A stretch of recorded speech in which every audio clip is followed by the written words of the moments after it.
अस्सलामुअलैकुम वरहमतुल्लाहि वबरकातुहू। बिस्मिल्लाहिर्रहमानिर्रहीम। मैं आज आपको बताने जा रही हूँ चोंगे और आलू की रेसिपी।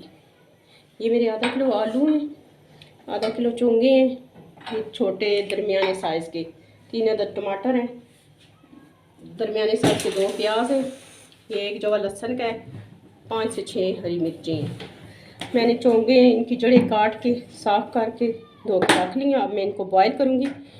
मुख्तलिफ़ तरीके से बनती हैं, कुछ लोग बॉयल करके बनाते हैं तो कुछ लोग कच्ची कूट के बना लेते हैं, लेकिन मैं इनको बॉयल करके बनाऊंगी। और ये बहुत मुफीद चीज़ है। ये ये पहाड़ों में पाई जाती है, शुगर के मरीज़ के लिए, फोड़े फिंसी के लिए, पेट के कीड़ों के लिए ये बहुत मुफीद है।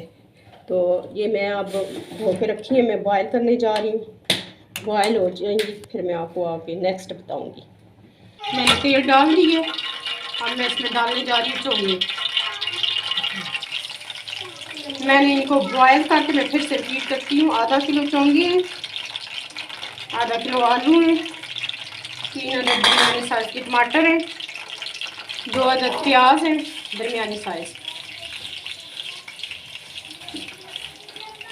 लहसुन है और हरी मिर्ची है। अब मैंने चोंगों को ना थोड़ा थोड़ा कूट लिया है, कूट के मैंने इनको निचोड़ा है, इनका पानी मैंने निकाला है। तो अब मैं इनको फ्राई करूँगी। पहले मैं चोंगे फ्राई करके निकालूँगी।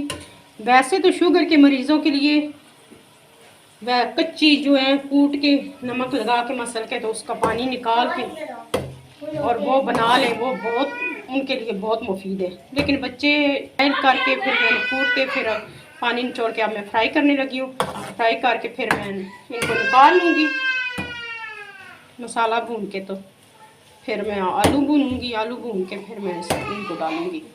ये चोंगे जो हैं कीमा चोंगे भी बहुत मज़े की बनती हैं, गोश्त में भी बनती हैं और आलूओं में भी बनती हैं। जिस तरह चाहे आपको जो चीज़ पसंद हो उस तरीके से आप बना सकते हैं। मैंने इसको फ्राई कर लिया, अब मैं निकालने जा रही हूँ।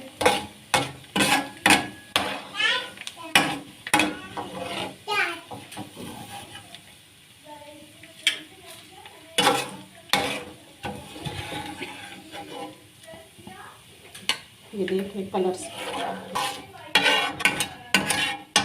इसी तेल में मैं मसाला बना लूँगी। ये मैं अब प्याज डालने जा रही हूँ।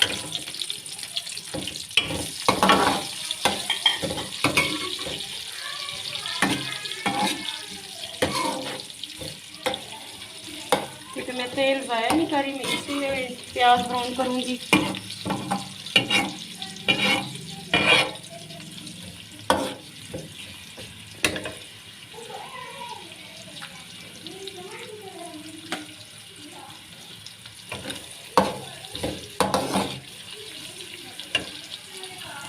देख सकती हैं जो ब्राउन हो गई। अब मैं इसमें डालने जा रही हूँ लहसुन अदरक और हरी मिर्ची। ये मैंने पहले से कूट के रख ली थी, अभी मैं डाल रही हूँ।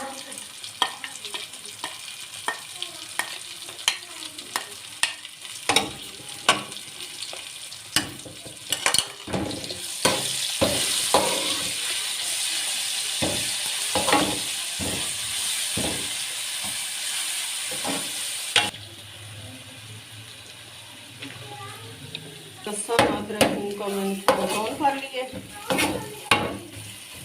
ये मैं टमाटर डालने लगी हूँ।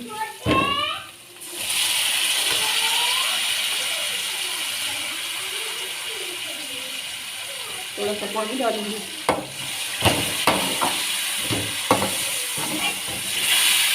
टमाटर डाल दूँगी, साथ में मिर्च डालूंगी।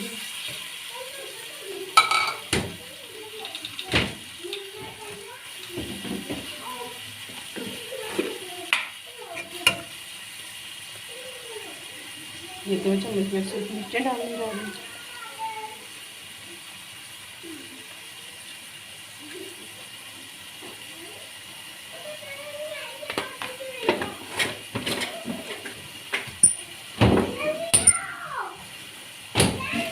नमक मैं थोड़ा ही इसमें डालूंगी क्योंकि मैं जब लहसुन अदरक कूटा था तो उसमें भी मैंने थोड़ा सा नमक ऐड किया था।